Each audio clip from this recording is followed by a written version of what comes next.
Yo,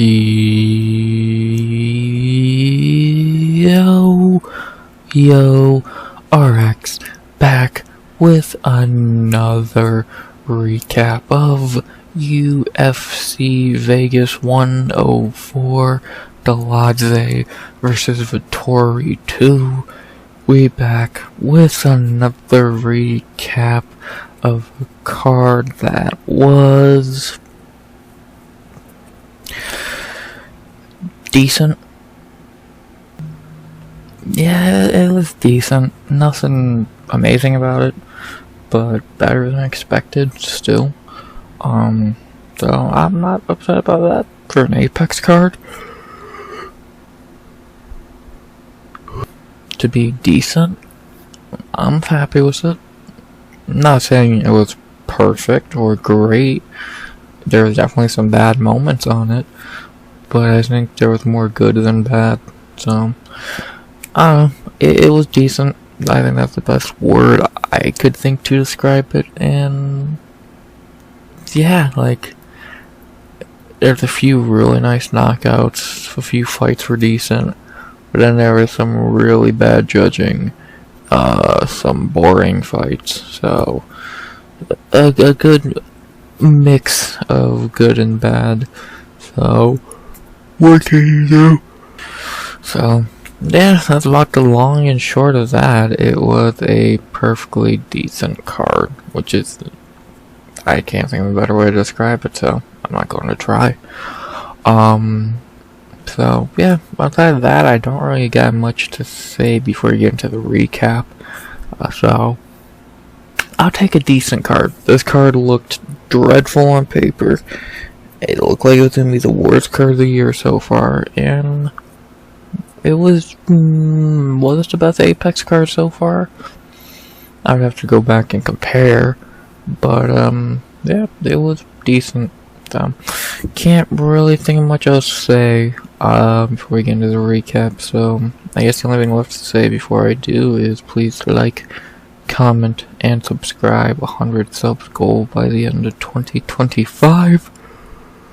I think we're at 72 subs right now, which is the highest I've got to, so thank you for that, of course. And we're in the third month of the year, so let's see if we can hit 100. We only need 28 more. Is my math that shit?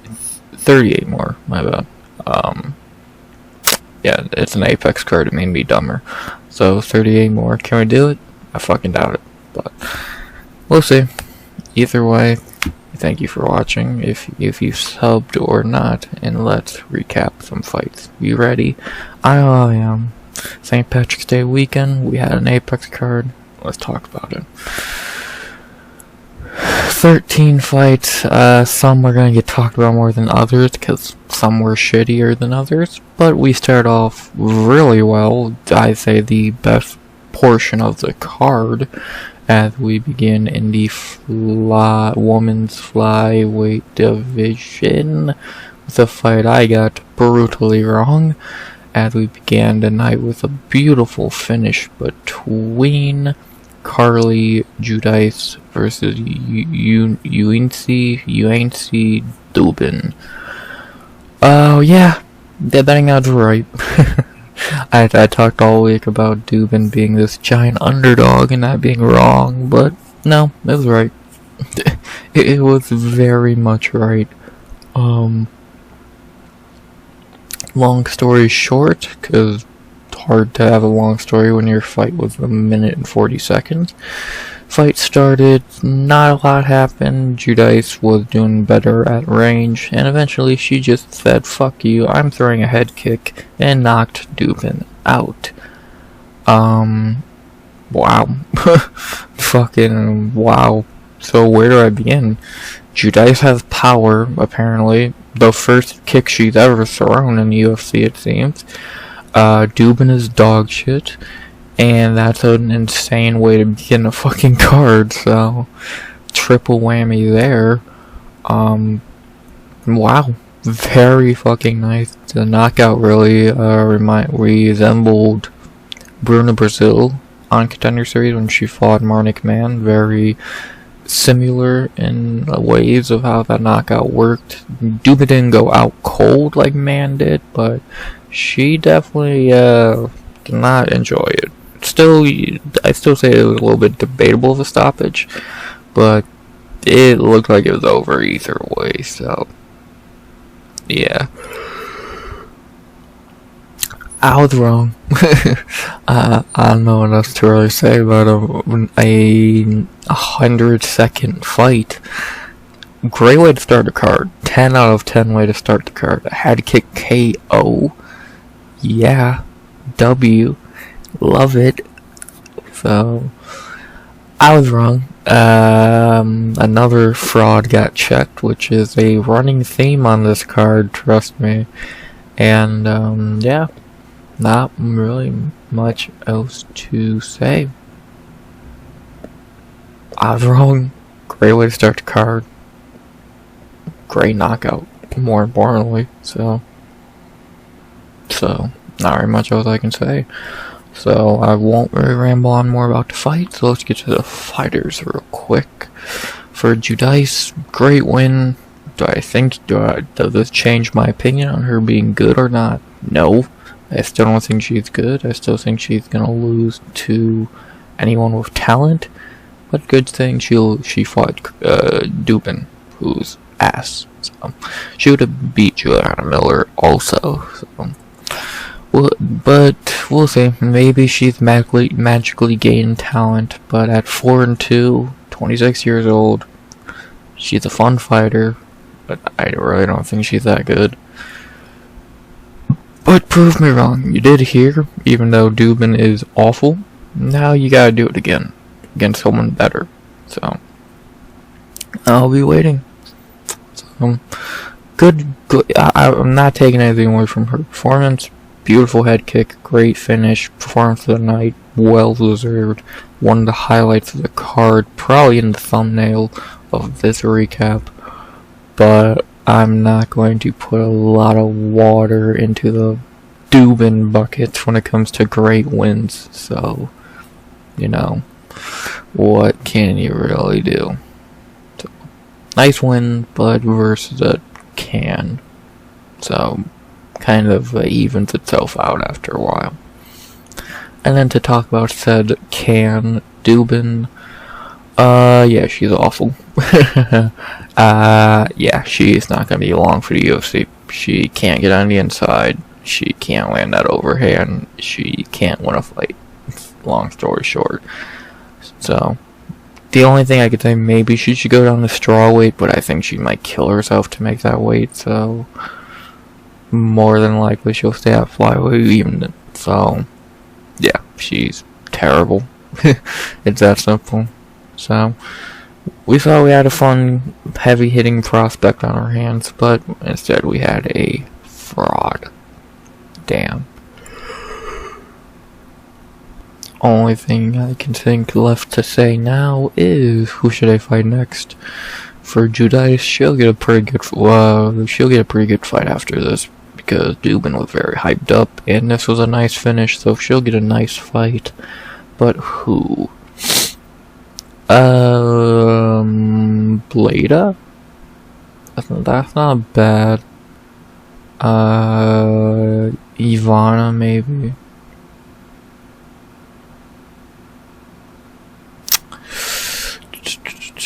Yeah, I'm not seeing many options here. Kong Lang would be a very intriguing fight.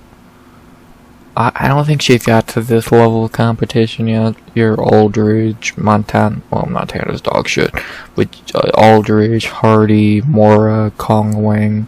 She's more in the Horth, Inesta, Ivana conversation. So, yeah, probably Ivana would be the best fight. Cause I'm not seeing much else. Like, why would you fight Nicole Calari? I think Inesta and Horth should fight each other.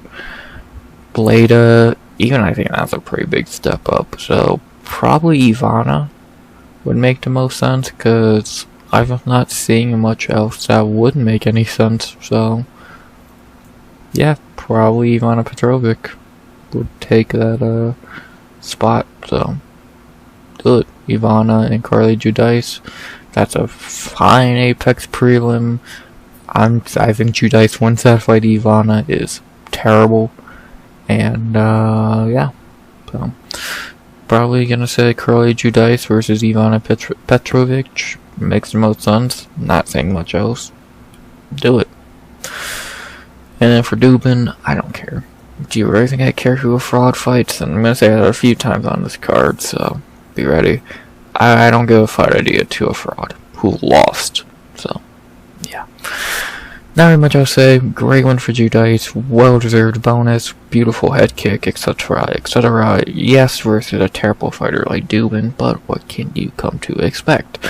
Outside of that, not very much else to say. Great performance, great knockout.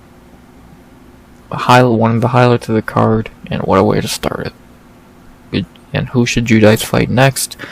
Probably Ivana Petrovic. Another fight she should win, so should be on a 2-fight winning streak after this if she does fight Ivana. So good stuff for Judice.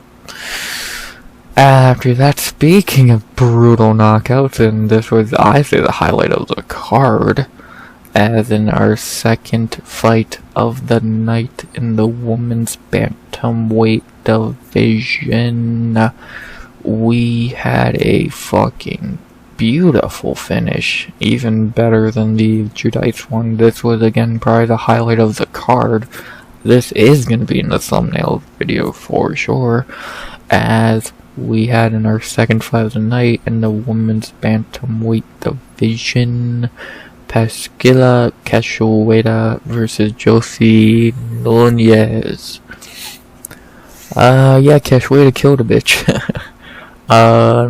Again, long story short, since this fight was barely longer than a Judice fight, very much for the whole fight, Cachoeira was able to pick Nunes apart at range pretty well, because Nunes really had no fucking ability to strike outside of just winging overhands, and eventually Cachoeira read that Nunes just puts her fucking head down with no block, and after a while she threw a beautiful uppercut and knocked her out cold. Wow. Again, highlight of the card. Just wow.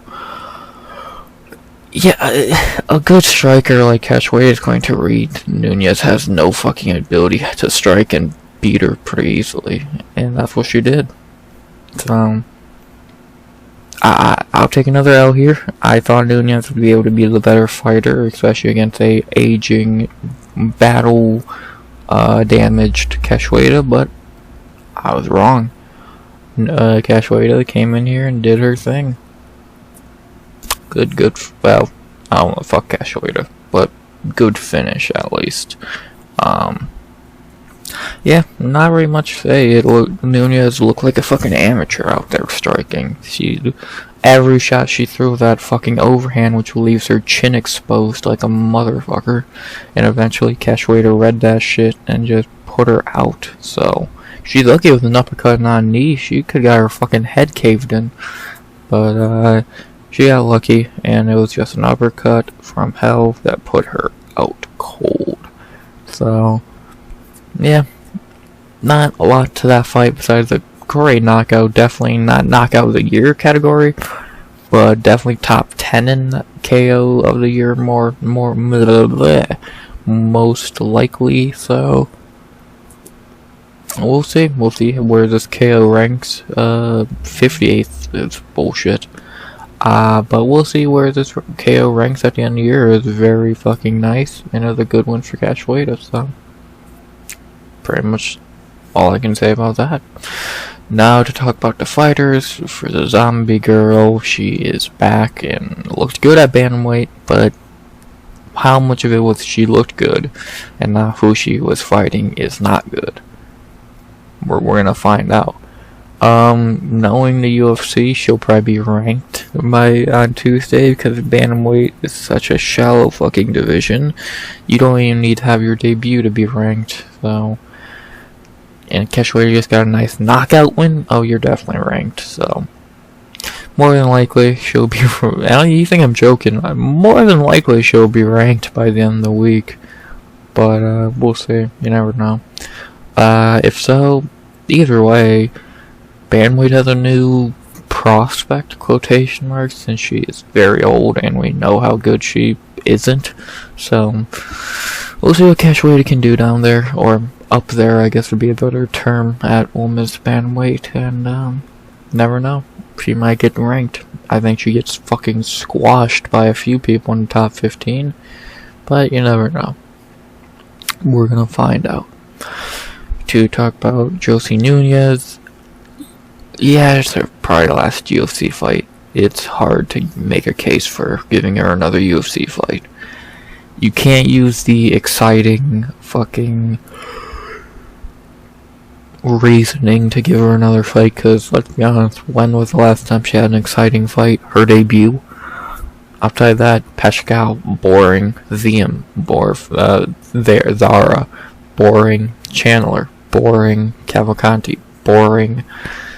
The best one of those four was probably the Chandler fight. That was okay, but still, like, her fights are not exciting.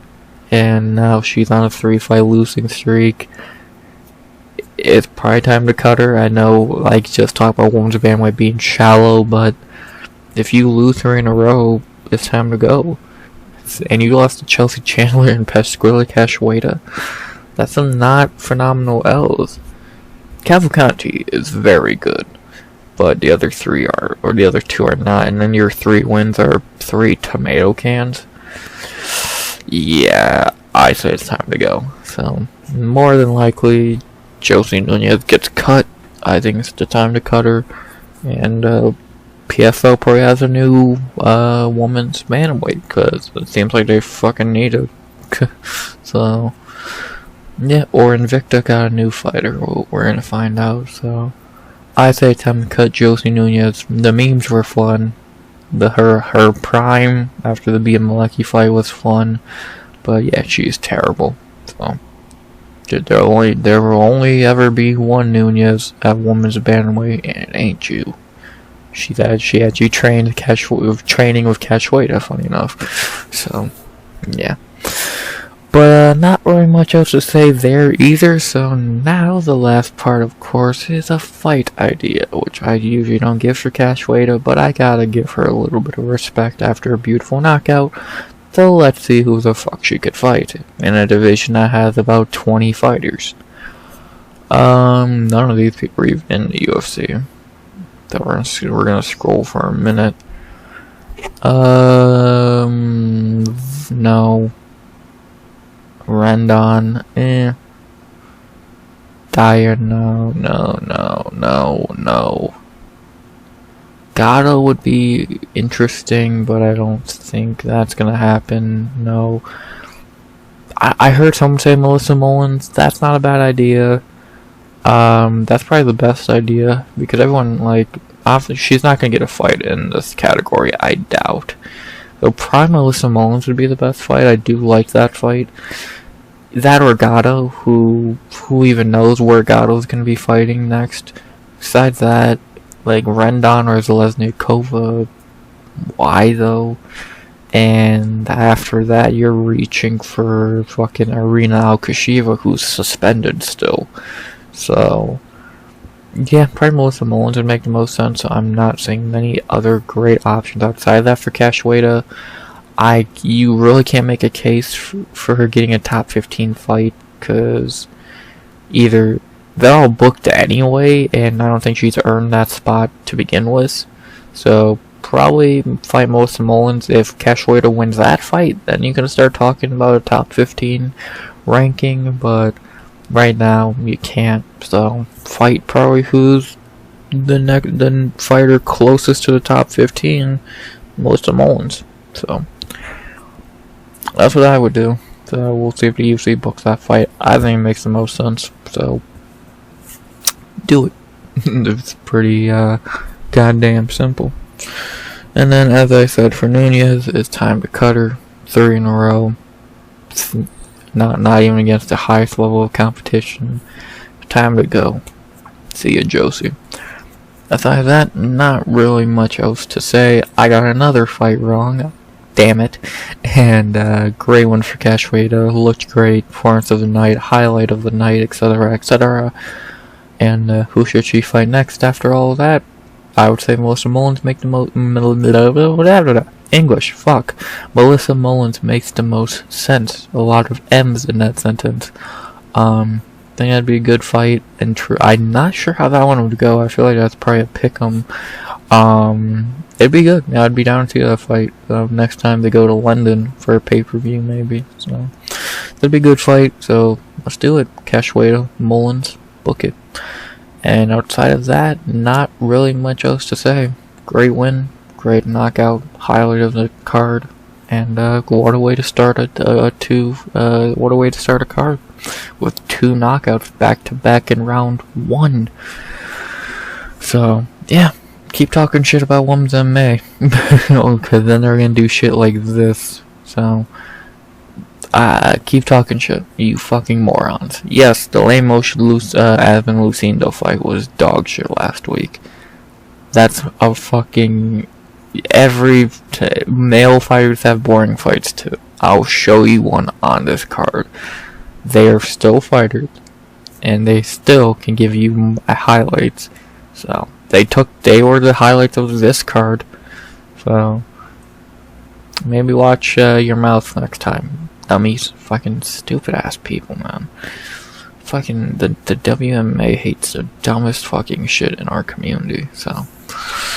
But it's a community full of stupid fucking people, so what do you expect from people who watch MMA Guru and fucking those idiots? So whatever. Let's move on to our first male fight of the night, which was a decent one. I'll say that.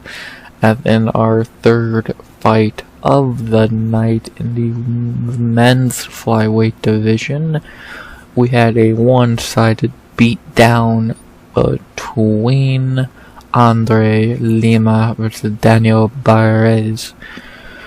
Yeah, I don't think anyone's shocked about this, at least I'm not. I predicted it perfectly that Lima would beat his fucking ass, and he did.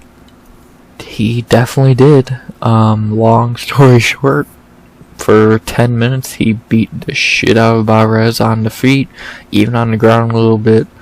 And then in round 3 he finally got him. He finally got on his back and was able to lock in a rear naked choke and win. So scoring a 10-8 in the process, which is nice, and it was a quick, easy win for Lima. Looked the best he has in the UFC, looked very fucking good. Yes, versus a complete tomato can, but what can you expect? He looked good, so good for him, man. Lima looked really damn good. So it was an easy fight to predict, minus 400 for a reason. And he looked every bit of that and more, so as easy as you can get to predict a fight. It was not close at all. Like, Barez landed nothing. Couldn't land nothing, got beat up on every aspect. On the head, to the body, to the legs. He got his shit kicked in. And, yeah, Lima looked amazing, so I can't really say much else, so Lima looked great, and that's all that really was expected from this fight, so good shit, André. So, yeah, not very much else to say about a fight that was a goddamn ass beating. Happy 2 judges did score round 2 a 10-8 because it was. And, yeah, about really all I can say about this fight, so let's talk about the fighters. To talk about André Lima, now 4-0 in the UFC. This kid's getting better. The Igor fight, definitely the guy we saw in that fight who was not looking amazing is definitely a different guy than who we've seen against Barez. So he's gotten better. His striking is so fucking good. His cardio looks great. His ground game's getting better. Getting the first submission of his career. So, dude's looking really, really fucking good.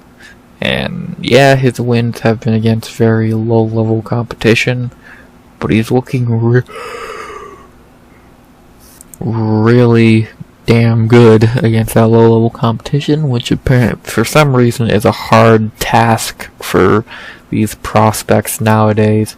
And he actually won a fight as an undefeated fighter.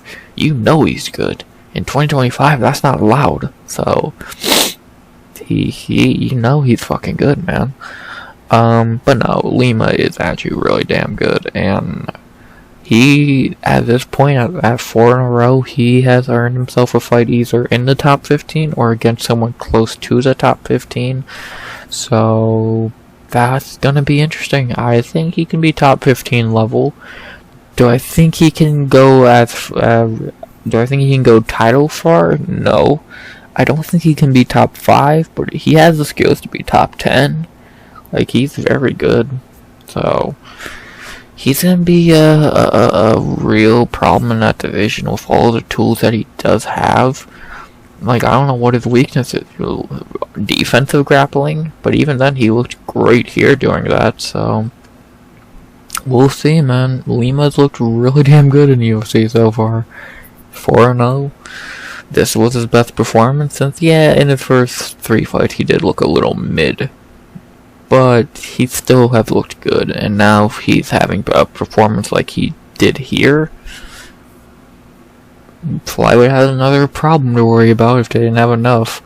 So, yeah, over the last 3 weeks, we had Ramzan Timurev get ranked, Joshua Van look great, and Andre Lima look great. Flyweight, you got some fucking problems. And talk about Daniel Barez, I don't got much to say. He's dog shit. He should be 0-3 in the UFC if that Al Toronto robbery didn't happen. And yeah, he's just going to be cannon fodder to anyone with talent. So, Barez is a joke.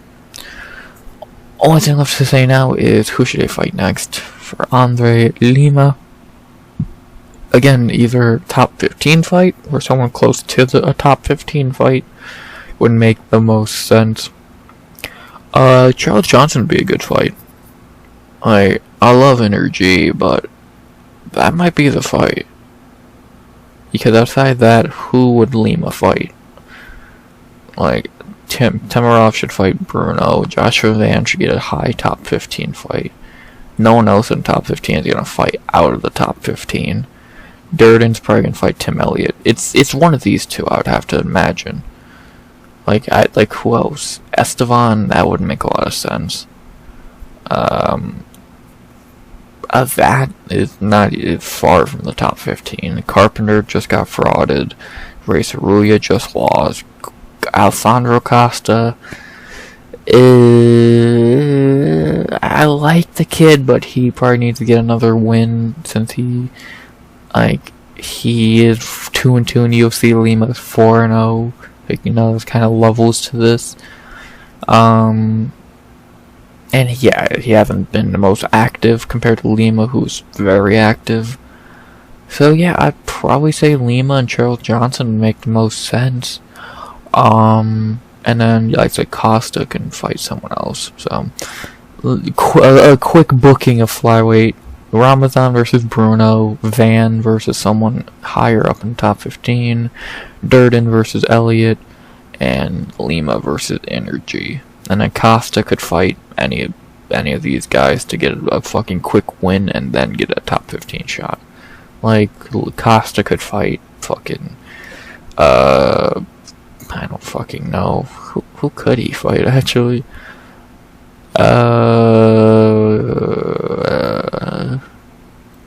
Goddamn, Carlos Hernandez, maybe? I don't fucking know. But that's someone else. For Andre Lima, I think he should fight Charles Johnson. I mean, that fight makes a lot of sense. Energy coming off a loss to Temerov. Lima deserves a fight like that. It would be a really good fight. Two guys with very good gas tanks, good striking, good cardio, good grappling. It'd be a good fight. I'm down to see it. Lima and Energy. Book it. I think that'd be a very good fight. So, Flyweight's looking good right now.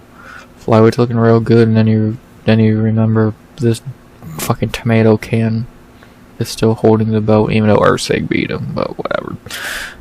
In the lower part of the division, it looks really good. So, Andre Lima, Charles Johnson, book it. That'd be a really good fight. And for Daniel Barez, feed him to whatever prospect you want to give it an easy win. So, yeah. Not really much else to say. Great performance by Andre Lima. Looked great. Don't know if he deserved a bonus over someone on the main card. We'll talk about that later. But, he looked great. Flawless victory. Took, 6 punches the whole fight. So, he just beat the shit out of Barez. And, yeah. It was a pretty easy 90 office for him. Aside that, not really much else to say. Who should he fight next? I like him and Charles Johnson. I think that'd be a banger. And, yeah, not really much else I can think to say. Great one for Andre Lima. Dude is getting better. Best performance of his career so far. We'll see if he's really ready for the top 15. Getting his first real test in UFC. Let's see if he can pass. Most likely, unless they give him another fucking tomato can for no reason. But he should be getting a top 15 shot next. So, Lima, Johnson, book it. After that, we go to our first bad fight of the night. Not going to spend a lot of time here because I don't care and you don't care what the fuck happened here because Sam Hughes won a goddamn UFC fight somehow. And then our fourth fight of the night, our final female fight of the night, easily the worst one. We head back to... Oh no, this is strawweight, isn't it? We head to strawweight. We had all 3 flavors of a woman's weight class on this card. And the best one had the worst fight. That makes sense. As in our fourth fight of the night in the strawweight division, we had Sam Hughes versus Stephanie Luciano.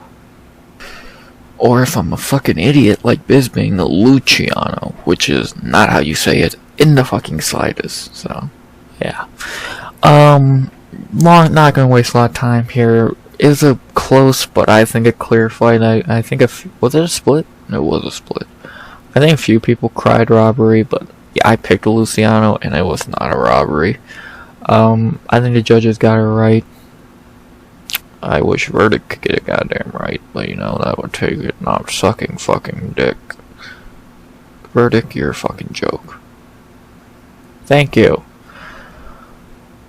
I'm not gonna get sponsored by Verdict anytime soon. Round 1.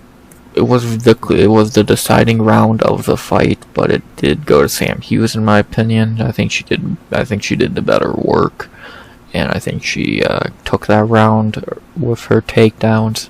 Luciano really did not do enough to steal that round in my opinion. And then round 2 was definitely a Sam Hughes round, just dominating Luciano. Not a 10-8 because that'd be stupid, but definitely took that round, no debate. And then round 3 was the best round for Luciano, dominating that round, easily taking it on the feet. And then we go to the scorecards, which all comes down to round 1, and the judges give it to Sam Hughes 2-1. And I agree. I hate to agree, but I agree. How did the people score it? They did score it for Sam Hughes by a hair. 28-55, 28-44. It was close but clear. Hughes won the first and second, as close as the first was. I think Sam edged it out with her takedowns and a few decent strikes on the feet, compared to Luciano just not doing a lot. So, yeah, Sam, I think the judges got it right. As much as I wish they didn't, they did. So, I would have took a robbery. Don't worry. Don't get me wrong. I would have been happy if they did the robbery, but they didn't. So, bullshit. But whatever. I'm not going to say good one for Sam Hughes because I don't want to say that. Luciano sucks. Sam Hughes sucks. I don't care who they fight next. And this was a terrible fight. So, yeah. I'm so tired of fucking Sam Hughes. She's not good. She just fights these shitty prospects who are not talented. Like, Hughes can't fucking strike. She just wants to fucking cuddle you. She's not fucking good. Luciano Why did you learn to stop a takedown round 3 and not round 1 or 2? You could, if you stopped one takedown in round 1, you win this fight. But you didn't. You fucking idiot. So, whatever. These fucktards had a boring fight. Bisping had to say Luciano's name wrong for 15 minutes, and this fight was shit. Don't care. The judges got it right. Don't care who they fight next. Boring fight. Speaking of fraud checks, our 5th fight of the night. What the fuck happened here? How the fuck do you botch this?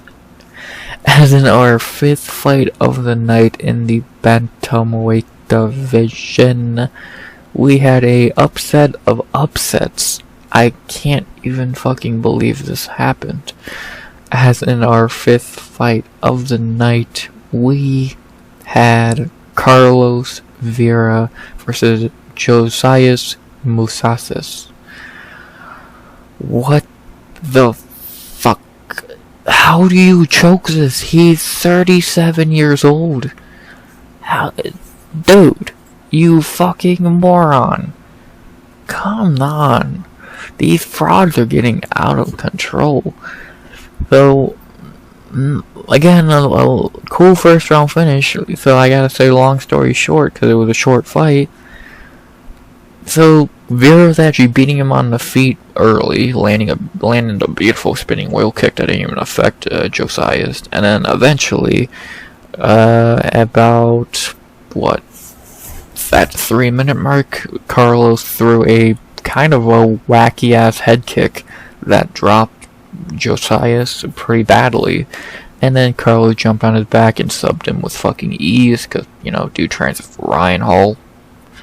And, yeah, he tapped him out. You bum bitch. You got beat by Carlos Vera as a -800 favorite, you fucking dummy. Ugh, fuck. You dumb bitch. Go back to the Congos, cause goddamn, man, you can't fight. You can't fucking fight, buddy. How do you lose this? He can't fucking strike. I like Ryan Hall, but that man's not teaching striking. Apparently, he's just throw a fucking head kick wildly and hope it lands. And it worked twice. I don't know what you want me to say. Carlos Vera won a fight in the UFC. He's won more fights in the last year than Cheeto Vera. Hell, he might have to fight Cheeto to see who's the real shitty Vera in the UFC. I don't know, man. Shitty fight between complete tomato cans. Josias, I don't even know. I can't even fucking say anything, man. I can't. I truly can't. Carlos, good win. I still think you're a fucking joke, and I think you're gonna lose your next fight. But you know, I'll give you your flowers here. You fought a tomato can, and you benefited from a tomato. Josias thought he was fighting the tomato can, only if he knew he was the can the whole time. Nah, I don't fucking know. Shitty fighters had a fun fight, I guess. And hey, I'll give Carlos this. He got to the ground by knockdown, so he I don't think he even shot a takedown. He fucking wanted to strike, and he did. So good one for him, man. Got a bonus. Carlos Vera got a bonus in the UFC. Jesus. And yeah, not very much else to say. Not gonna give a fight idea, because do you think I give a shit who Carlos Vera fights? No. Put him on the next Apex card. I don't goddamn care against who. Good win though. Josias, you're a fucking poor excuse for a fighter. Carlos, I don't know how the fuck you did it, but you somehow won a fight in the UFC. Good job, man. Good job. And yeah, that's about that. I don't even know what to say. The biggest favorite on the card lost. You see, I don't make them my block of the night. You see? Yeah, I'm not as stupid as you think I am. Well, sometimes. Let's get to our second to last prelim, our co-main event of the prelims. A boring fight, another pretty low level fight. This one was not the most exciting at all. As in our co-main event of the prelims, our 6th fight of the night, staying at bantamweight, right? How the fuck does this guy make bantamweight? As we had Seung Yu versus AJ Cunningham. Not gonna say much because this fight was boring and went exactly as expected. Long story short, Yu just laid on AJ Cunningham for 15 minutes, which was beyond expected to happen. And after 15 minutes of pretty much laying on AJ, Yu got the win. Shocker. Yeah. Are we shocked? AJ Cunningham's fucking awful. Like, legit fucking awful. And Seung Yu is not a world beater, but he's able to beat a tomato can. So, yeah, it was pretty easy. Even on the feet, he was doing pretty good work against AJ, but why fight on the feet when you could take him down with ease? So, pretty simple fight, as expected. Yu is just gonna fucking do that. So, why fight out of your comfort zone and risk losing when you could easily just take the guy down and beat him? So, that's what Seung did, and that's why Seung got a W. So, good for him. Easy pick, easy fight, boring fight, and that's that. To talk about the fighters real quick, Seung Yu, well, we know what his game plan is in the UFC. We've seen it twice now. Just get you down and hold you there. It works. But someone's gonna stop that sooner than later, so. But his cardio does look good. His striking did look better. And he still can't do a submission for fuck. But he looked decent. He looked decent. Yes, against a terrible fighter, but he didn't look bad. So, looking good so far, and 29 years old, 15-3. I don't think he's going to go far at bantamweight, no less, but we'll see. We'll see. You never know. Maybe he'll just... heavyweight, he could go for it. But at bantamweight, where guys actually have talent and know how to stop a takedown, not AJ Cunningham, but most guys, yeah, it probably won't go good for Seung eventually, so... But we'll see. Someone's gonna stop his takedown eventually, and we'll see what happens when that happens. So, yeah, that's all I can really say there. And now to talk about AJ Cunningham real quick. His opponent, yeah, he's terrible. He's literally here because Bryce Mitchell was his friend. If he didn't have Bryce Mitchell as his friend, he would be cut.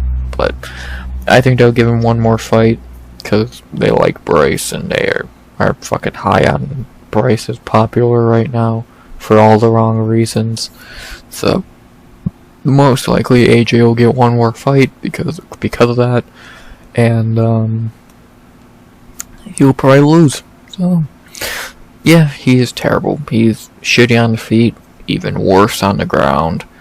And, yeah, for training with Bryce Mitchell, you have no ground game. Like, none. So, I don't know. He's terrible, and he will be cut by the end of the year. I can almost guarantee that. So, yeah. Outside of that, not really a lot else to say. I don't even know if I can find a fight idea, because fucking AJ Cunningham's such an unimpressive win.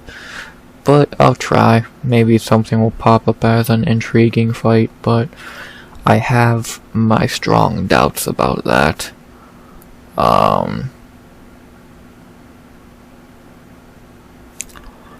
Yeah, you see my point. I have some strong doubts about finding a decent fight. Like what, Dan Argueta? But I really don't see the point in that fight. I don't think he'd even made it to fighting guys along this level. So you might just have to fucking wait. I'm gonna have to go to page 3 to find him a fight, because goddamn, there is just not anyone I really would think he should fight. Yeah, maybe he could fight fucking Josias.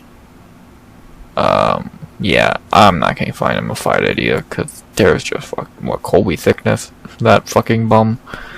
Quang Lee, I guess. But why would he fight Quang Lee? I don't know. So, probably no fight idea for you. Just, he fought someone so low level that you really can't even, you don't even know where to put him. So, I don't know. We'll see who he fights next. It'll probably be a step up in competition, because I don't know how you could have a step down in competition from AJ Cunningham. And we'll see what you can do. So, I don't even go far bantamweight. I think he's a fine fighter. He can beat bad fighters, but I don't know how he's going to do against good ones. I think he's going to lose. But we will see, won't we? So, other than that, not really much to say. Good debut for Seung Yu. Did what he did in his road to UFC fight. Just got the dude down and held him there. And we'll see how long that works for him in the UFC. So, behind that, not very much else to say. AJ Cunningham's terrible, and good one for Seung Yu. After that, we go to our featured prelim, as we had a fight that was really fucking weird, but ended very nicely.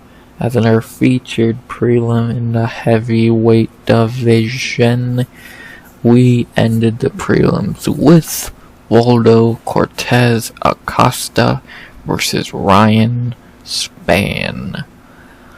Yeah, Waldo beat him pretty badly.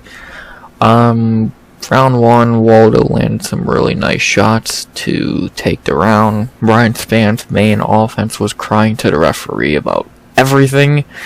And eventually, when that stopped working, because he did it in round two as well, he got his ass beat. Eventually, late in round two, he got dropped with a beautiful left hook, I believe it was. Yep. And got a little bit of ground and pound and got put out cold. So, Waldo Cortes-Acosta only needed about 2 rounds to put Ryan Spann out. Good win. Good fucking win for Waldo, man. He looked good. Ryan Spann, I said this at the end of round one, and it holds true. Ryan Spann is still the same shit fighter. Now he's just fat. He's fucking terrible. Like, Ryan Spann's legit terrible. And Waldo they would outclass him. One guy looked like a professional fighter, which says a lot with Waldo Cortes-Acosta. The other was just some fat dude, looking like Waldo looked like more of an athlete, fighting wise. But Spann just looked like some fucking dummy who just wants to wing big shots.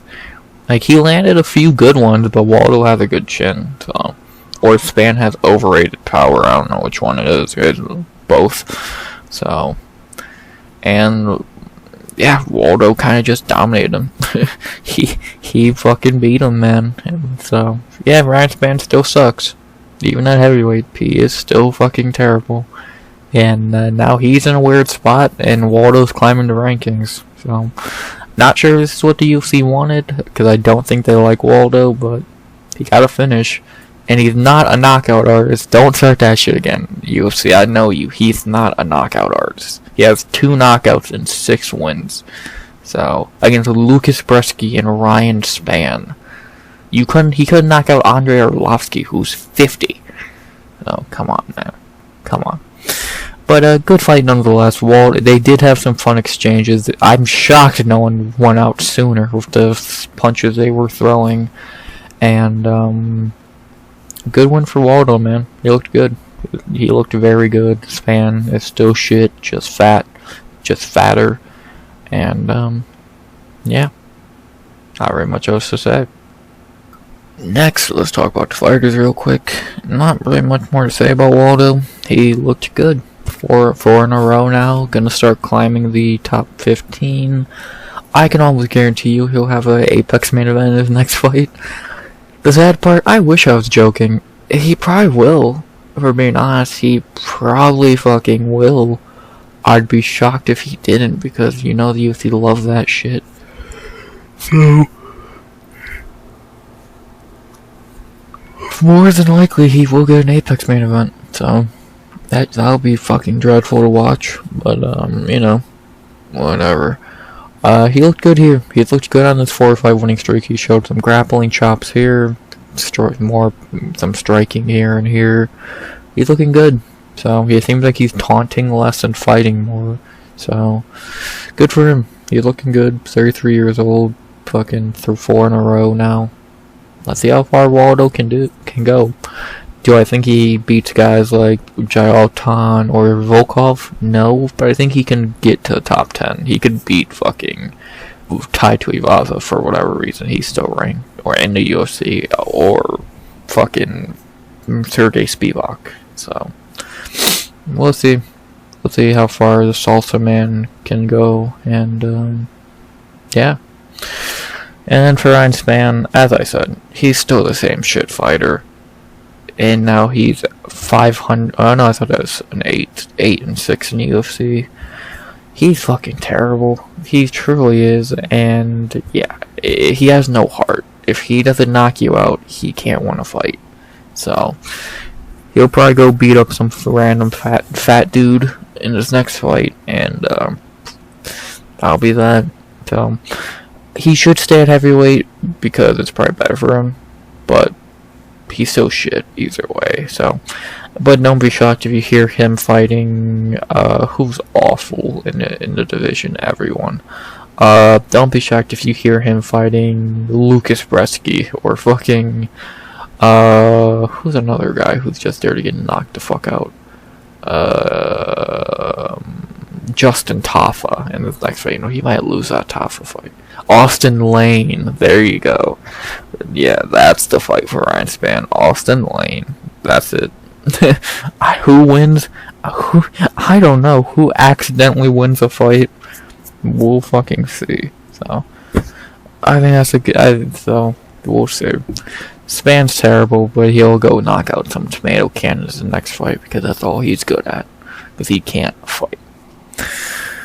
Speaking of fighting, who should Waldo fight next to end this recap for this fight?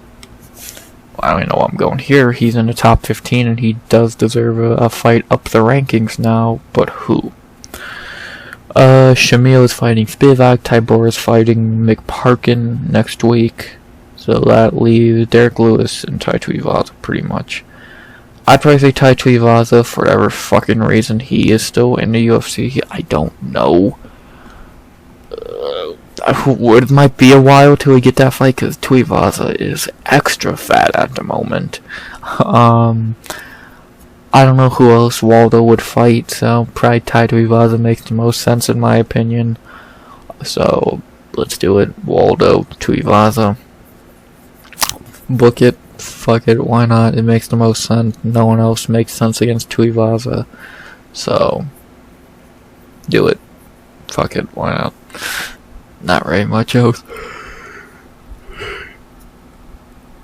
to say, and yeah, I don't care who Ryan Spann fights next. I told you he's gonna fight like Austin Lane or someone like that. And you think I'm joking? I'm not.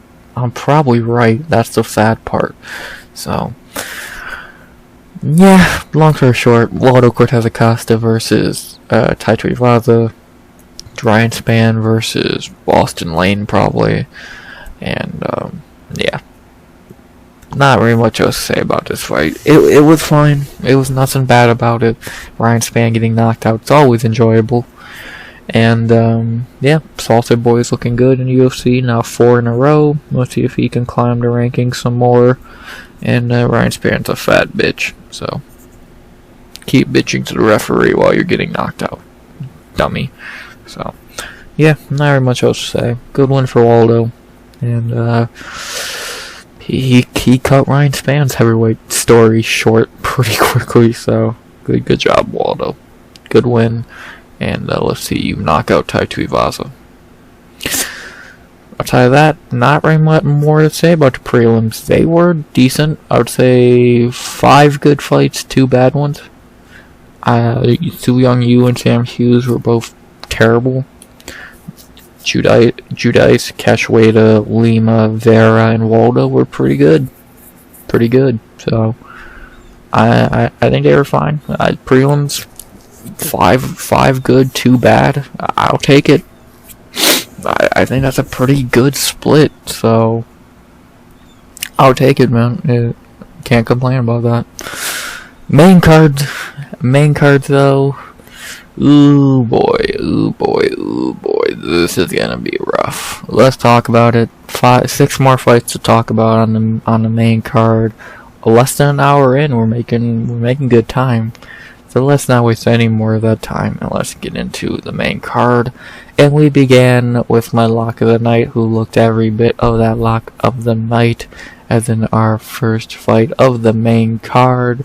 We began the featherweight division with a layup between Kevin Vallejos versus Seung Choi. Well, this went perfectly as I predicted. Why do you think Kevin was my lock of the night? Because he should knock out Seung Choi.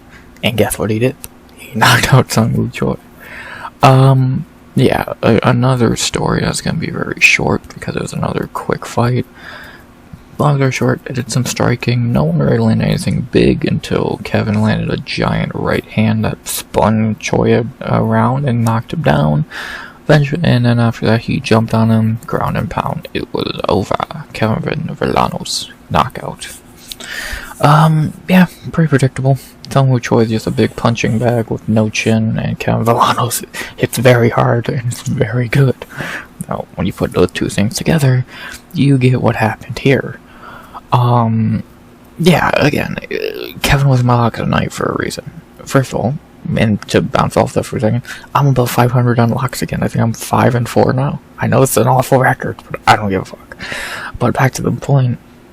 I really don't know how he's going to lose this fight, unless Choi just either knocked him out, which was unlikely since Gene Silva couldn't, or just be able to point fight him at range for 15 minutes, which is not happening. I don't know how Choi was going to win this fight. So, and again, Choi is really tall, so like that could have been a problem, but no, not really, because he's just a big punching bag. He has no chin, he has no defense, he's just there to get knocked out. So he's not good. Kevin Vallejos is really good, and this was a perfect debut for him. A guy who's not a tomato can. This ain't fucking Jarno Aarons, for example, but this is not someone super high level who's like a little too much too quickly. This is the perfect debut for Kevin, and it went as perfect as it could. He should have got a bonus over André Lima, in my opinion, but that's not a big deal. So at least to me, to him, it's probably a big deal, but not to me. So shit happens, and the shit that happened here was a Kevin Vallejos showcase, and he looked amazing. So good for him, man. Good for him. Great way to open a main card, and featherweight has a new prospect to watch. So yeah, quick, good fight. Not a lot to say. Not gonna drag that debate on too much. It was, again, they did a little bit of striking. Eventually, Kevin landed that big shot we were waiting for. Knocked him out. Pretty simple. I think we all knew that's what was gonna happen, and that is exactly what happened. So good job, Kevin. You didn't choke as my lock of the night. Thank you. Now to talk about the fighters. Not a lot to say, since I pretty much went pretty in depth as is. Kevin, kind of successful UFC debut. This kid's gonna be good. This kid's very good. He was able to survive a fight with Gene Silva and tell the tale. This kid's gonna be really fucking good. He's 23 years old. He's super talented already. 15-1. He's good, man. Like, featherweight has a problem. Don't be shocked if this guy's in top 15 within a year and a half, 2 years. So he's gonna knock out a few people and then be in the top 15, and he's gonna be good. He's gonna be really fucking good. So he hits hard. He has good striking. What's his ground game like? How many submissions? 2. Okay, that could be we'll see if that's a problem for him. Cardio, we've not really seen in a hot minute since the Gene Silva fight. I don't remember how his cardio was, but I know he hits hard, and he's a really talented striker with a good chin, because again, he lived to tell the tale of fighting Gene Silva, so Yeah, he has a good chin. But besides that, man, not really a lot to say. He looked good against in a layup debut. He looked every bit of a lock of the night, and he even looked better than a minus 600. Probably should have been higher. So, great performance by Kevin Vallejos. To talk about Seung Choi, just another day in the office for him, getting knocked out. I doubt they cut him yet, because I think the UFC likes Choi, because he always puts on a fun fight. So they'll probably give him one more fight. If he loses that, he's probably going to be cut. He's still young. He's only 32 years old. So 11-8 record's bad, but the UFC has worse on the roster. So they'll probably give Choi another fight against another prospect, or I could see him fighting fucking Billy Q or Nate Landwehr or something like that in a fun fight. So I doubt they cut him, but I wouldn't be shocked if they did at the same time. So we'll see. We'll see what happens with Choi. He's either going to be put on another person's highlight reel, or he will be cut. We'll find out. He did a good job here doing what his job was. Make Kevin Vallejos look really good. And he did every bit of that. Only thing I have to say now is, who should they fight next for Kevin Vallejos? You're not going to push him quickly. You're going to give him another, this is still fucking stupid typology. You're going to give him another, not a ginormous step up, but a decent step up. Who, I don't know. Let's see, none of these guys, because the other step downs.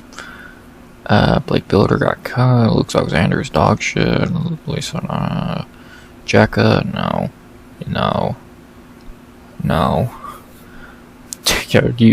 For featherweight, they have Jose Delgado and Kevin Vallejos coming up slowly. Bogdangrad, I doubt it. Myron, Gavin Tucker, Melsick, I doubt it. Yeah, and Isaac Dalgarian's very good. Like, Jesus. If Coolabao didn't just get cut, that could have definitely been an option. Shit, there's like Shylin maybe? I don't hate that. I don't hate that fight. Kevin versus Shylin. Who did I say Jose Delgado should fight? Wasn't it Coolabao or something? That's a pretty big step up. Yeah, I like that Shylin fight for Kevin. Cause I'm not seeing much else I like from him. Yeah, probably Shylin Evan Beckoff would make the most sense. I'm not seeing a lot else. Maybe Jack Jenkins, but probably Shylin. I don't think Shylin has been cut yet, so yeah, that's probably the fight I would go with, because I'm not seeing a lot else. What are you gonna feed fucking Con Offley or fucking Luke Alexander to him? No. So yeah, I'd probably say Shylin and Beckoff would make the most sense. Unless I see something better down the road, but rather right now, that's probably the fight I would go with. So, sounds like a good one to me. So book it. And then for Seung Choi, he'll fight, either he gets cut, or he fights like fucking Nate Landwehr, or Andre Feely, or someone along those lines, someone he can have a quick fun fight with and then get cut. So, or again, they might just cut him now. I don't know. I doubt it, but you never know. Do I care? More importantly, no. So, what I do know and what I do care about is great performance by Kevin Vallejos. This kid is really fucking good. And featherweight, you have another problem. You have Jose Delgado, Isaac Dalgarian, no, Kevin Vallejos. Y'all are having some fucking struggles. Good luck, featherweight. You're gonna need it to survive that wave of fucking guys. So, and who should be hit by the Kevin Vallejos wave next? I would say Shylin and Beckoff would make a lot of sense. Another guy who's pretty terrible, should give Kevin a nice highlight to his record, to his reel, whatever you want to say, and continue helping him build up his fucking his experience, because he is only 23 years old. So I'd say Kevin Vallejos versus Shylin and Beckoff sounds like a good fight to me. Book it. And then Seung Choi, again, either you get cut or you fight someone else who will probably beat you. So pretty simple. Not much to say. Great way to open the main card. Kevin Vallejos looked amazing. Block of the night, complete. And yeah, this kid's gonna be good. We might be talking about him as in Rookie of the Year conversations by the end of the year if he stays active. So he's good. Keep an eye on him. Featherweight, I know you are, and you're not excited. Great debut for Kevin Vallejos. Now to the other side of the coin of what was a terrible debut, and in a fight I'm not going to say a lot about, because what the fuck. We had in our second fight of the main card in the light heavyweight division, a can versus can battle between Brendson Ribeiro versus Diyar Nurgozhay. I'm not gonna say a lot here because there's not a lot to say. I'll start off with something that happened before the fight. This fat fuck Diyar missed weight by 5 pounds for light heavyweight. What the fuck? How do you do that? 5 pounds? You didn't even try. Like, I can't remember the last time someone missed weight for light heavyweight. Like, that's one of the weight classes no one missed. You don't miss weight for light heavyweight or heavyweight. That's kind of a sin. So, that's already a bad start. Then you lose to Brendson Ribeiro? You're awful. Ribeiro dropped him in round 1 and Cachoeired him off the bottom in round 2. Brendson Ribeiro, you let do that to you. A guy who's fucking terrible. Yeah, I don't know what to say. Fucking, what the fuck? I should have expected that from a guy from Eagle FC. So, just garbage. I'm not gonna talk about Brendson Ribeiro fight idea or what I think of Brendson Ribeiro. He is terrible. He's gonna lose his next fight. Diyar, you're a joke. So, I know I'm saying you're first being wrong, but I'm saying it's how it's spelled. So, Diyar, or don't you remember how they said it? You're terrible, and yeah, you're both awful. You two are pathetic. That's simple. I don't want to talk. I'm not talking about Brendson Ribeiro win. So, still better than his Caio Machado win, but that's a low bar within itself. So, you both suck. Fuck you. Cut them both. Next, we move back to real fighters in a fight that was very good, as in our third fight of the main card in the bantamweight division. One of the few big favorites to actually win on this card, it seems like. As in our third fight of the main card, a very good fight in the bantamweight division. As always, we had Blackshear versus Cody Gibson. This was a good fight. This was a very good fight, as expected, with these two. Like, it's bantamweight, they're not gonna have a bad fight. In round 1, Cody Gibson came out like a bat out of hell and just fucking tried to rip through fucking Blackshear. Sorry, I lost my train of thought for a second. So he took round 1. He really hurt bad a few times to the body and was really taking it to him. Late in the round, he did get taken down and got cut open over his eye, but I don't think that would have took the round away from it. I'm happy the judges agree that Gibson was able to take that round, even though he did get taken down late. Damage over control. In round 2, it kind of went bad for Cody. He got taken down again, even quicker, got kind of dominated on the ground, and eventually, after 4 minutes of that almost, he did get Cachoeired. Yes, 2 Cachoeiras in a row. The last time that happened was like UFC, I think they said 123. It's like Joe Lozon and someone else. So crazy bullshit. But, well, not bullshit, not term crazy, like crazy. So, yeah, not shocked. Damon was able to get the win here. I'll give Cody this. He performed better than I expected. Taking round 1 I did not think he would do that. But he just does not have what it takes to be the higher level guy. He just doesn't. Like, Damon's a top 25 bantamweight, and Cody Gibson does not have the talent to beat a guy like that, in my opinion. Maybe I'm wrong, but I don't think I am. I've proven right here. He can take a fight to him. He can give him a fight. But beat him? I don't think so. So, good fight. Damon, nice Kimura. showing some good resiliency to take some damage, especially after the Montel Jackson fight not last year, to show you can take some damage, even though he's mainly eating body shots. And Cody Gibson's not as heavy of a hitter as Montel Jackson, still point stands. So a good performance by Blackshear, being able to come back and get that win after dropping round 1, showing some good ground game, which we know he has, because the motherfucker got a twister win 2 years ago.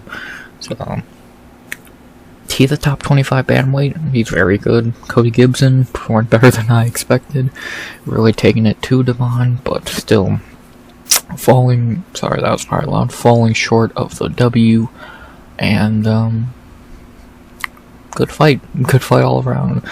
And yeah, not really much more I can say about the fight. It was a very good fight. To talk about the fighters, I had a run-on sentence there. Fucking took my fucking breath. Yeah. To talk about the fighters, Blackshear now back on track with two fight winning streak, beating 2 Codys. Funny enough, does he take out Cody Garbrandt next? That'd be funny. But now on a 2-fight winning streak.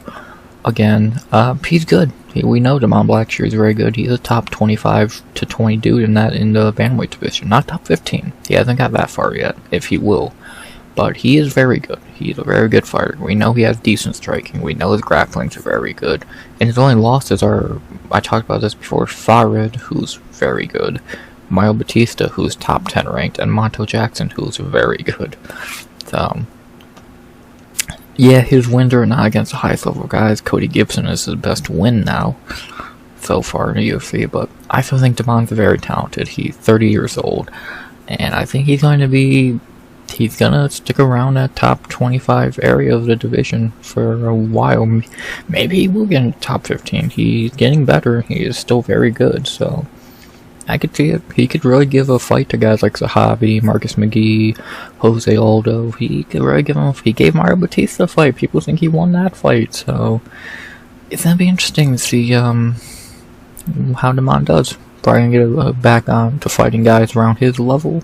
Let's see if we can finally beat him, because he's not really been able to beat those higher level guys. Montel, Mario, and Farid have beat him. So we'll see if he can change course and finally beat one of them. And then for Cody Gibson, like I said, he is a talented fighter, but he just does not have what it takes to beat a top fighter. He can beat guys like Chad Antonger and Brian Kelleher, and I think he could even beat some guys people wouldn't expect him to beat. But when he starts getting up to your Blackshears and your guys in the top 25, 30 of the division, I don't think he's gonna beat him. So I like Cody Gibson. I think he's a talented fighter, but he has a ceiling, and I think his ceiling is what he has done. Beat Chad Antonger, beat fucking Kung Ho Kang and shit like that. So I think that's his ceiling in the UFC. So I think he's good. I don't think you cut him. He put up a good fight here, but I don't think you cut him. So give him another fight. Give him a step down. He'll probably win that fight. And yeah, I like Cody Gibson. I think he's a good fighter. So we'll see how long it takes for him to get back on track. He did better than I expected in this fight. I thought he was gonna get grappled for 15 minutes, and he put up a good fight. So taking round 1 was impressive. Yeah, not really much else to say. Very good. Very, very good. Even in a loss, very good performance by Cody Gibson. Only thing left to say now is who should they fight next for Devon Blackshear. I don't hate the Cody Garbrandt fight idea for the memes, but we'll see. If I don't find anything better, I'm not against that idea. All these guys are kind of pointless for him to fight. Why did they cut Taylor Lapulus? That's still so bullshit. I don't think, these guys are, well, not Taylor because he's cut, but these two are very good options, but I don't think Devon should fight down like that. He should start aiming up, not down. Castaneda, no. Douglas, no. No. I don't hate the Cody Garbrandt But nah, I like Cody versus Ricky Simone more. That fight makes a lot more sense. Who could Damon fight?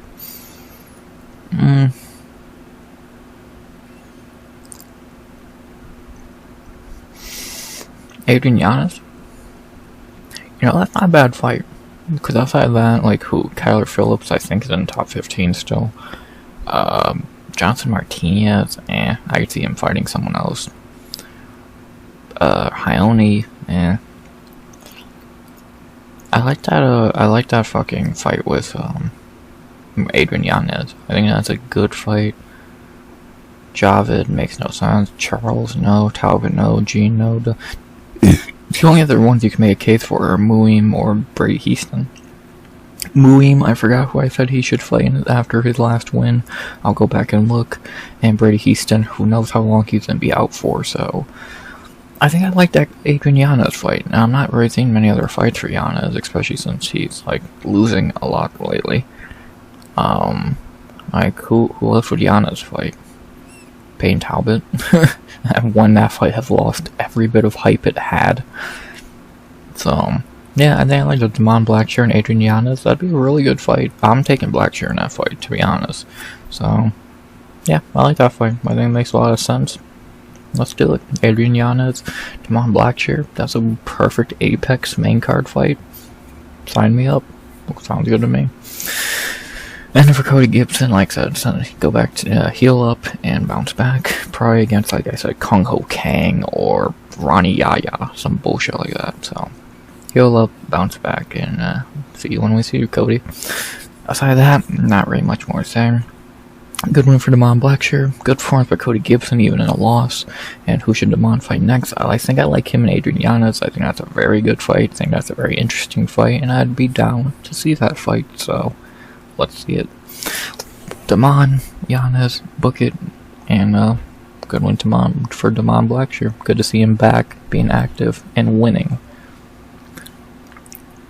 Good win for Damon. I'm not going to even click on this fight because it was so bullshit. Our fourth fight of the night, Alexander Hernandez and Kurt Holobaugh, complete robbery. Holobaugh clearly won the first 2 rounds, and the judges, for some reason, award nut-hugging instead of fighting. Fuck you, Alexander Hernandez. Fuck the judges. Ban cuddling. Learn how to fight.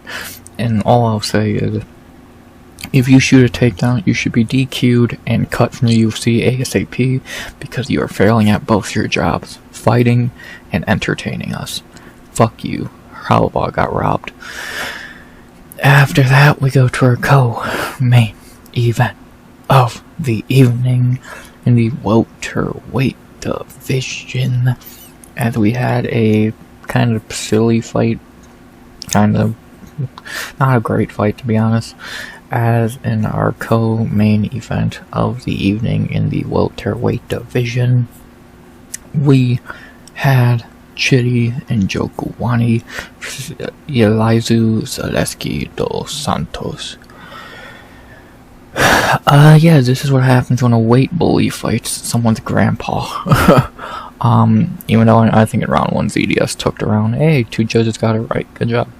Round 1, all Chidi really did was try and rub his toes into Zaleski's tummy. He really did not even do anything outside of that. I think ZDS won round 1, but whatever.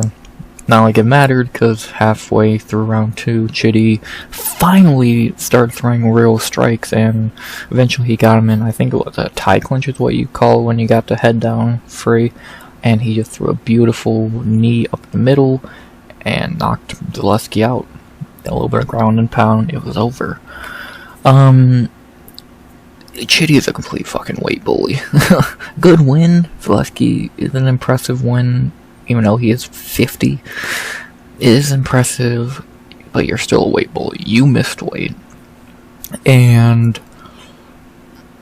I don't know. I don't know, man. He's a weight bully. It's that simple. And he didn't even like fight excitingly until that knockout. He just kept poking Zaleski in the tummy. It's like, dude, fight. Enough for your soft little tummy kicks. Fight. Jesus. But whatever. Not gonna say much. Good win for Chidi, even though it was boring and he is a weight bully at times. boring at times, and he is a weight bully, kind of said that backwards, and Zaleski is really fucking old, so, but really all I can say is there, I already have a fight idea for Chidi. I still think he should fight Punahele Soriano. I think that'd be a good fight. Both are doing really good at welterweight so far, so let's see that fight. And not really gonna say much else outside of that. Zaleski, I don't think he should retire yet, but maybe a few more fights and then do it. Chidi, make weight, and you're still a weight bully. So you're fucking ginormous fighting at welterweight. Whatever. Weight bully, grandpa. A weight bully fought someone's fucking grandpa. What do you expect to happen? Good one for Chidi, even with those circumstances, and let's see him fight Punahele Soriano. Simple. Though let's see a middleweight fight at welterweight. But finally, enough with that. Let's move on to our main event of the evening, our main event of UFC Vegas 104, a middleweight rematch that, to be honest, was better than the original. I think I enjoyed this fight a little more than the original, even though it was 10 minutes longer. I thought this was better than their first fight. As in our main event of the evening, in the middleweight division, we had a rematch 2 years in the making from the same card as Gaethje Fithia, which is hilarious, as we ended UFC Vegas 104 with Roman Dolidze versus Marvin Vettori. You know, I'll say I was wrong in this fight, because it was actually a decent fight. I did not mind this fight. Like I said, I thought this was better than their first fight. Their first fight was not awful, but it was forgettable. I think this fight was decent. Not great. If there was to be a 5 to 9 on this card, it probably went to this, because it was okay. But, again, not amazing. Still stand by my point, it shouldn't have been a main event. But the fight should have happened, because it was decent. So, better than our first fight, just like Gaethje Fithia. Funny, man, how things work out. Maybe I'm wrong about maybe I'm wrong about rematches. Maybe they are needed because we get a better fight out of them. Oh, I guess that shows what I know. But enough about that. Let's get to the point at hand. The fight itself. Yeah, Dolidze won. I think this 49-46 makes it look like it was a domination when it wasn't. And if we're being honest, it was a very close fight. The first 2 rounds were a very toss-up in my opinion. This is how I scored it. Dolidze won, but I definitely think you could make a case for 1-2-3 Vettori. Because, like, the rounds were close. We didn't start getting clear rounds to round 3. Round 3 was the first clear round, and that was for Vettori when he got the only knockdowns of the fight. Round 4 and 5 were clear for Dolidze, so it's all left up to 1 and 2. You could make a case for giving Vettori those rounds. I think it's a weak case at that, but I could see it. Vettori definitely won one of those 2 rounds at least, so I think a 49-46 is bullshit. It makes the fight look a lot more one-sided than it really was, and kind of bullshit to Vettori. I think this is of course, it's how I scored the fight, but genuinely, I think this is how you should score the fight. Vettori won 2 rounds, bare minimum. If not, you could make a case for the first 3. Again, it's a very weak case, but you can make it. So, but I think Dolidze won the fight, and he did. Not 49-46, but he did win the fight, so good fight, good win for Roman, and poor judging with the early rounds, but what can you do? They still got the right winner. I expected a split decision, fully expected a split decision, but no, I guess the judges will finally stop being dumb fucks for once, so good. Yeah, again, good fight. Decent main event, even though it shouldn't have been a main event. Better than their first fight, which is the best thing I'll say about it. And, I'll say I was wrong. This was a good fight. I expected it to be shit. It was fine. It was a perfectly fine fight. So, yeah, not a lot else to say in that regard. So, let's talk about the fighters. For Roman Dolidze, this is a big win for him. This is his first real win since, like Jack Hermanson, It is not very good. But, like, if you look at his last 2 wins, Anthony Smith is shit. Kevin Holland, we all know it's not. We love Kevin Holland, but he's a terrible fighter. This is a big win for Dolidze. Getting revenge against Vettori and beating him more like, if you want to say he beat him more clearly than Vettori beat him, you can make that case. I don't really see the point of it, but whatever. He's looking good. I hate Roman Dolidze. I think he's a bitch for many reasons. But I'll give him his props. He's looking good on this run right now. I think this run of his is going to end in this next fight, but I will give him his flowers when they are due. He has looked really good on his 3-fight winning streak. So, at 36, going to be 37 years old in July. Man's having the best run of his career, even better than his first winning streak in the UFC, because they were against low-level guys, and they were not even that impressive. So, but right now, he has looked impressive. His best win in the UFC, and he's making a run. We'll see if it continues. I don't think it's going to, because I think I know what fight they're going to make, and it's not going to go well for him. But you never know. He might win that one. I'll talk about that in a minute. So, good win from Dolidze on the best run of his career, and he's looking very good. And then for Martin Vettori, I'm not going to say it's over for him, because I'm seeing people say that, but it's looking very bleak for him. Took a 2-year layoff, comes back, does not look as great as he, even though I don't think Martin Vettori is that good of a fighter to begin with. He did look underwhelming in this fight. Yeah, I don't think he's that good. Look at his last few wins: Kevin Holland, Paulo Costa, Roman Dolidze. Ew. Every time he fought a real fighter, he didn't even put up a fight. So what does that tell you? I always thought he was pretty mid. I don't think he's that good of a fighter, even in his prime, quotation marks. He's a funny guy. Like, the dipshit forgot his cup before the fight. But, let's be honest, what win of his made him a top contender? Jack Hermanson? A guy both guys beat, and I don't think highly of Jack Hermanson. Kevin Holland, a guy both guys beat, who's not a good fighter. Paulo Costa, the biggest joke in the division. So, I don't know, like, I'm not trying to shit on Vettori, because I do think he's a funny guy, but he's not a good fighter at all. He's tough. That's his main skill. He's the Italian zombie. Outside of that, his striking has never been out of this world. His ground game's okay. He's not even a finisher at that. Never got a knockout in the UFC. Only got 2 in his MMA career. I think this was his first knockdown of his UFC career, because he did knock down Dolidze in round 3. He's just not that good, and I think he's going to fall down to rankings. I don't think he's going to fall up to top 15. I do think he could probably beat... He might be able to beat Michel Pereira, Renier de Ritter, maybe. Paulo Costa, maybe. Yeah, you'd beat Costa again. But, like, let's be honest, Roman Kopylov, I'm taking Kopylov. Gregory Rodriguez, that's a tough one. Some other guys, it would be debatable. But I just don't, like, and when people say, oh, the old guard of middleweight, and they say Whitaker, Izzy, Vettori always seems out of place, because he was never good. He beat Jack Hermanson.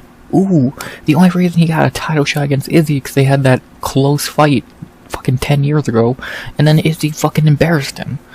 So, Vettori's not that good, and I think it's gonna start going pretty bad for him.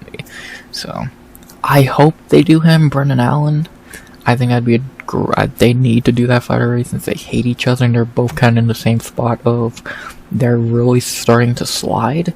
So I hope they do Vettori and Brendan Allen. I think that'd be a really good fight to do at them right now. I wish they did when they were both winning, but what can you do? I think I get he's only 31 years old, but he's just not that good. We're not going to see him start getting knocked out by tomato cans or losing to I don't think he's going to start losing to goddamn Chris Curtis and Paulo Costa. But I don't think he's going to win a lot. So, and he has to stay active at that. Good luck. good fucking luck. Good to have Vettori back. Hopefully we see him more active, but it's starting to look like the end of his career. So he might be joining the GFL or PFL within the next few years. So by the time he's 35, I don't think he'll be in the UFC. So maybe I'm wrong. We're gonna find out. But yeah, not really much else to say there. Dolidze, great win, looking the best he has in the UFC. Vettori, looking the worst he has in the UFC. His first 2-fight losing streak of his career. We'll see what happens next for these guys. Oh wait, I have a fight idea. So I know one. I'm gonna say what should happen next for them. That was the dumbest segue into it ever. For Dolidze, I think there's only one fight you do for him. I don't know what else you would do with him outside of this fight. I called this 2 weeks ago. Dolidze should fight Jared Cannonier. It makes sense. It was meant to happen a few years ago. Let's do it. Cannonier coming off that great one against RoboCop. Dolidze on a 3-fight winning streak. It makes all the sense in my opinion. Roman's gonna move up to 8. They're right next to each other. They've never fought. It would be a good fight. Do it. Who else would Dolidze fight? He has no chance against any of these guys. He already lost to one of them. So Izzy's not gonna fight him. Whitaker's not gonna fight him. Kyle ain't gonna fight him. Strickland's not gonna fight him. So fight Jared Cannonier, and then if he won that fight somehow, we can talk about one of these guys. Not Hamzat, but one of the other 4. So that's what I think. That's like, tell me you don't see that as an Apex main event later in the year. Roman Dolidze, Jared Cannonier. That I could see the poster now, for fuck's sake. So, the fight makes itself. And then for Marvin Vettori, I just talked about it, and I'll say it again, another fight that was booked in the past, Brendan Allen. Again, makes sense. They hate each other. They're both on 2-fight losing streaks now. They're both starting to fall off. They both need a win. Let's do it. What was meant to happen last year? Let's have it happen this year. Vettori, Brendan Allen. They had a fight in a casino. Let's see them fight in the octagon. Makes sense to me. So, that's what I would do. Roman Dolidze, Jared Cannonier, Marvin Vettori, Brendan Allen. They both make sense in my opinion. So let's see it. Besides that, not much to say. Decent main event, better than their first fight, and better than I expected. I will hold my L in that regard. And outside of that, who should they fight next? I like Roman Dolidze versus Jared Cannonier, and Marvin Vettori versus Brendan Allen. Hell, if you want to do them on the same card as a main and co-main event, be my guest. I would think that'd be a great Apex card. But more than likely that won't happen. What I know will happen is me saying, good main event, better than expected, and a good one from Dolidze, looking the best of his career, winning as the underdog, getting revenge against the Italian Dream. We don't need a trilogy, don't even fucking say that word. Good one for Dolidze to end UFC Vegas 104, getting his revenge. Finally, I can end this by saying, boom. Now, I end this as I have 6 more minutes of talking about random bullshit, so let's do that. Boom, I'll say it again. Let's go, fuck, I'm losing my goddamn mind. Let's go over how I did on picks. I went 7 of 13 for perfect. How much is a perfect decision? 75 points, so 475, because I got Halaba right. The only ones I got wrong, Zaleski fought a weight bully, and he's old. Diyar sucks. Musasa sucks, and women's fights were not my specialty. So, I'll take 7 of 13. I picked a few Kurt, Dolidze, both nice underdog picks. I'll take it. Can't complain. A few bad picks. Duben was definitely a bad pick. Outside of that, not really. The rest of the picks should have won on paper. So, won't complain. It was a night of up. Like, how many underdogs won? Let's see. Cachoeira, Sam Hughes, Carlos Vera, Brendson Ribeiro, Chidi and Jokawani, Roman Dolidze 6. I'm not counting Alexander Hernandez. Well, he is the favorite. So 7 underdogs, counting Kurt Halaba. That's insane. 7 underdogs. If you had that parlay, if you had a parlay of Cachoeira, Hughes, Vera, Ribeiro, Halaba, and Jokawani and Dolidze, dude, you are swimming in money. So I hope someone had that. I hope someone had that. But yeah, I'll take a 7 pick night. 7 correct pick night. The bonuses went to Carlos Vera, André Lima, Cachoeira, and Carli Judice. I agree with 3. Lima should have not got a bonus over Kevin Vallejos. I think Kevin deserved it more. Lima looked great, but Vallejos looked better. But either way, I'm happy the prelim fighters got the bonuses. Usually they get screwed over because they're on the prelims, but they deserved it. So, for once, the main card fighters getting fucked over. That's rare. If there was a fight of the night, like I said, I would give it to Dolidze Vettori, but I'm perfectly fine with them giving out just performance bonuses because they all deserved it. Second to last thing, if you missed the card, what should you go back and rewatch? Judice, Cachoeira for sure, Carlos Vera for sure, Kevin Vallejos for sure, and I would say those for sure. If you want to watch them, André Lima, Waldo Cortes-Acosta, Blackshear, and Dolidze, and you could skip the rest in my opinion. Don't waste time with Sam Hughes, don't waste time with Seung, don't waste time with Ribeiro, Hernandez's robbery, or if you want shitty, but I want to rewatch it, so pretty much Vallejos, Cachoeira, Judice, and Vera for sure, and then maybe I'd throw Dolidze in there, because that was a good fight, so a few things to rewatch if you missed a card, but I highly you can go back and rewatch those anyway, because it was an Apex card, and who gives a shit. Finally, the chopping block. Sadly, it's a short chopping block, not even tweet-worthy. There's only one person on it, Josiane Nunes, which I talked about. Everyone else, nah. Duben, no. Barez, I wish. If he didn't get that Altamirano robbery, he would have been on here. Luciano, no. Josias, you could make a case. Cunningham, Pete's Bryce Mitchell's friend, Ryan Spann, no. Seung Choi, I doubt it. They like him. They want another highlight out of him before they cut him. Diyar, you can make a case. Cody, no, and no. So, pretty much just Josiane Nunes. Maybe they'll cut AJ, Choi, or Josias, or Diyar, but I doubt it. So, pretty much just Josiane Nunes. See ya. And that's it. That's UFC Vegas 104. What would I rate it? Because I always forget to actually rate the card. I would give it a 7 out of 10. It was decent. Better than expected. Some nice highlights. The only, if I'm being honest, the only bad fights on the card were Sam Hughes, Seung, and Ribeiro. Everything else was decent. Even the robbery of Hernandez was bad. So you have four bad fights out of 13. That's not bad. Some really nice 9 finishes on the card is nice. Even if the UFC wants to overhype that, they don't get the point that, yes, we got 9 finishes on a card and that's amazing. But it so happened in the fucking empty-ass Apex, where fighters are getting no fucking pop. Cachoeira's knockout should have got a huge pop in front of a crowd, but instead you had 6 drunk guys who overpaid for these tickets going, yay! No offense to those people, those are real fans, but they should be getting a bunch of those drunk morons cheering, not media idiots typing on their goddamn computers the whole time, and fucking 6 drunk people. No. It's fucking pathetic they still run these cards, and thankfully, we get away from the Apex for a while. We don't go back for 2 weeks, because we go to London next week and Mexico the week after. So, and then we head back for Josh Emmett and Lerone Murphy, which is an insane fight. So, that's going to be fun.